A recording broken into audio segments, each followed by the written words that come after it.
de hoje eu vou explicar para vocês, com alguns exemplos práticos, como é feita a partilha de bens através do inventário. É um tema que gera muita dúvida e preocupação, e quando perdemos um ente querido, ter que lidar com essas questões não é exatamente o que as pessoas desejam, mas entender como funciona o processo de inventário e partilha é fundamental para garantir a justa distribuição do patrimônio e evitar conflitos familiares. Se você está enfrentando essa situação ou simplesmente quer se informar mais sobre o assunto, continue assistindo e não se esqueça de deixar suas perguntas nos comentários, tá? Meu nome é Suzane, eu sou advogada e atuo nessa área há mais de 15 anos. E nesse canal eu falo sobre direito imobiliário e sucessões.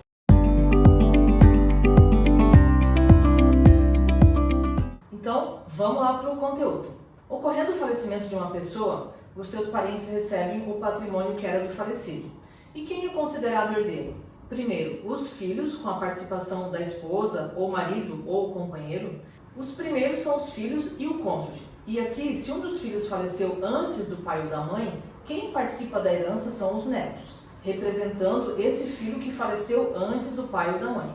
Depois, se o falecido não tinha filhos, os herdeiros são os pais, juntamente com o cônjuge. Na falta dos pais, entram os avós ou bisavós se forem vivos. Caso os pais não sejam mais vivos, o cônjuge é o herdeiro. E se o falecido não tinha filhos, os pais também já são falecidos e não era casado ou vivia em união estável, a herança vai para os herdeiros colaterais. Mas Suzane, o que é isso? São os irmãos, sobrinhos, tios e primos. Segue nessa ordem, tá?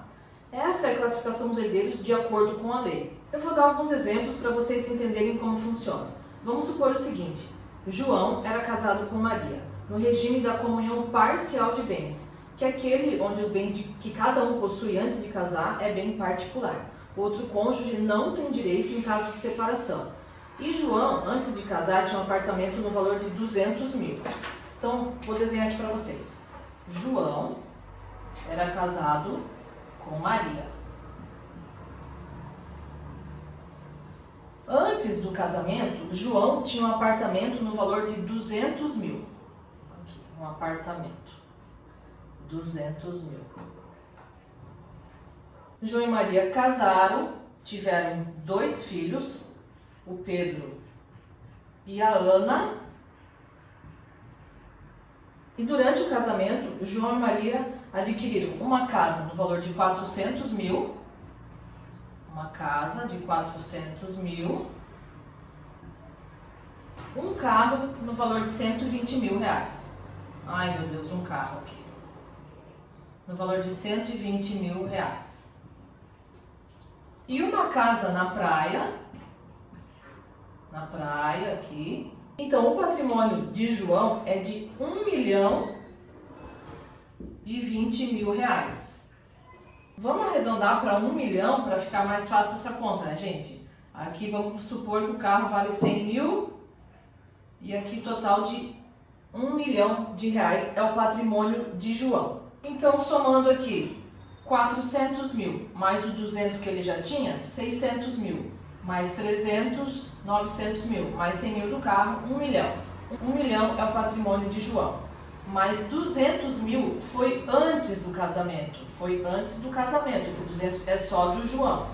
Então, como é que fica essa divisão? 800 mil, metade é de Maria, tá? Porque o que eles adquiriram durante o casamento foi 800 mil. 400 mil da casa, 100 do carro, 500 mil, mais 300 mil da casa na praia, 800. Então, 800 mil é o patrimônio do casal. Metade é de Maria. Então, nesse caso aqui, do patrimônio adquirido durante o casamento, vai partilhar entre os filhos 400 mil, dividido por 2, que é o Pedro e a Ana. Porque os outros 400 já é de Maria.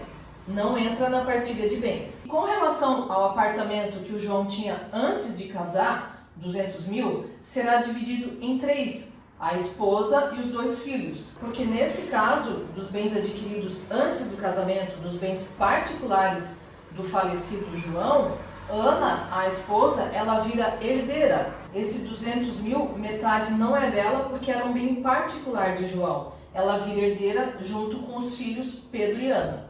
Porque o cônjuge não tem direito aos bens particulares do outro em caso de divórcio, mas em caso de falecimento, ele herda juntamente com os demais herdeiros. Vocês entenderam? Se não entenderam, escreve aqui nos comentários.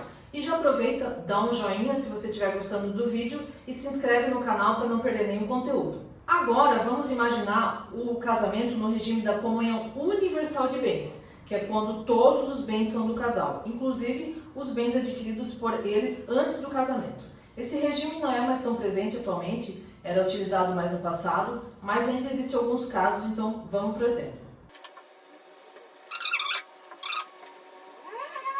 João tinha um apartamento no valor de 200 mil, que ele comprou quando era solteiro, e Maria aqui também tinha um terreno de Maria que ela comprou quando ela era solteira no valor de 100 mil reais. Eles casaram, tiveram 2 filhos, o Pedro e a Ana, e durante o casamento, João e Maria adquiriram uma casa no valor de 400 mil, um carro no valor de 100 mil e uma casa na praia no valor de 300 mil reais. Então, para vocês entenderem, antes do casamento, Maria tinha um terreno no valor de 100 mil e João tinha um apartamento no valor de 200 mil. Casaram, compraram uma casa no valor de 300 mil na praia, uma casa na cidade no valor de 400 mil e um carro no valor de 100 mil. Então, o total do patrimônio ficou 1 milhão e 100. Minha caneta já não está. Então, como no regime da comunhão universal de bens, todos os bens são do casal, inclusive os adquiridos antes do casamento, nesse caso, metade desse valor, desse patrimônio, é de Maria. 555 mil. 550 mil é de Maria. E a outra metade, os outros 550 mil, vai dividir entre os 2 filhos, Pedro e Ana, ficando 275 mil para cada filho. E nesse caso, Maria não participa como herdeira, porque o patrimônio do casal não separa entre bens particulares e bens comuns. Tudo faz parte do patrimônio do casal. Entenderam? Se não entenderam, escrevam aqui nos comentários, tá? Agora vamos falar do casamento no regime da separação total de bens. Vamos lá para o exemplo.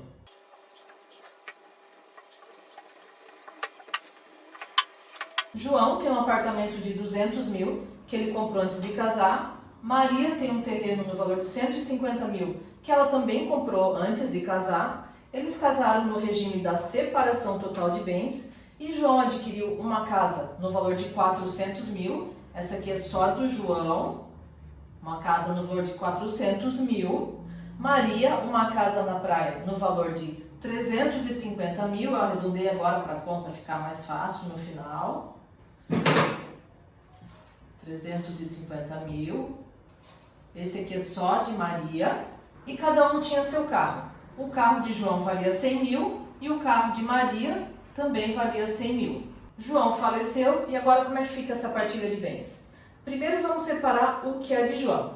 Apartamento no valor de 200 mil. Casa no valor de 400 mil. E carro no valor de 100 mil. Total aqui do patrimônio de João, 700 mil. Nesse caso, Maria, a esposa, é herdeira dos bens exclusivos de João juntamente com os filhos. A herança vai dividir em 3. Esses 700 mil aqui divide em 3, porque na separação total de bens, em caso de divórcio, cada cônjuge sai do casamento com os seus bens particulares, seus bens pessoais. Mas em caso de falecimento, o cônjuge vira herdeiro juntamente com os demais herdeiros. Existe um forte debate entre os doutrinadores com relação a essa participação na herança do cônjuge casado no regime da separação de bens. Alguns entendem que ocorre uma alteração do regime de bens após a morte de um dos cônjuges e altera-se o regime para o da comunhão parcial de bens, vindo em desacordo ao que foi escolhido pelo casal antes do casamento. Mas por enquanto são apenas debates. A legislação determina que a herança seja dividida com o cônjuge. O cônjuge participa como herdeiro. Agora, no caso de não existir filhos e os pais do falecido estiverem vivos, os pais são herdeiros juntamente com o cônjuge. eles participam como herdeiros na divisão dos bens, conforme os exemplos que eu já mencionei. Agora, se a pessoa falecida não tinha filhos e os pais também já são falecidos, a herança vai só para o cônjuge, tá? Eu vou dar um outro exemplo que eu lembrei agora, tá? No caso de João, já teve um filho falecido. O Pedro era falecido e ele tinha 2 filhos. Aqui, vamos apagar para ficar mais fácil. E ele tinha 2 filhos, o José e a Paula. A parte que seria de Pedro, né, dividido com a sua irmã, vai para os filhos. Então, a parte de Pedro, vamos supor um valor aqui que a metade da herança é 500 mil, que dividiria entre Pedro e Ana, que são os 2 filhos, ficando 250 mil para cada filho. Nesse caso, Ana vai herdar 250 mil e os outros 250 mil, que seriam a parte de Pedro, vai ser dividido entre os filhos de Pedro. Então, José e Paula, que são os netos de João, vão dividir a parte de Pedro, 250 mil, dividido por 2. E por fim, no caso de uma pessoa solteira e sem filhos, os bens vão para os pais ou avós, na falta dos pais. Se os pais e avós já forem falecidos, divide entre os irmãos. Se não tiver irmãos vivos, vai para os sobrinhos. Se não tiver sobrinho, vai para os tios e depois para os primos. Segue nessa ordem de parentesco, tá? E por hoje é isso, pessoal. Chegamos ao fim do vídeo. Eu espero que as informações compartilhadas tenham sido úteis e esclarecedoras para vocês, tá? Mas eu sei que outras situações de parentesco podem existir, então se você ficou com alguma dúvida, deixe uma mensagem que eu vou tentar te ajudar, tá? E se gostou do conteúdo, não se esqueça de deixar o seu like, compartilhar com quem precisa e se inscrever no canal para não perder mais vídeos sobre esses assuntos, tá certo? Muito obrigada e até a próxima. Tchau, tchau!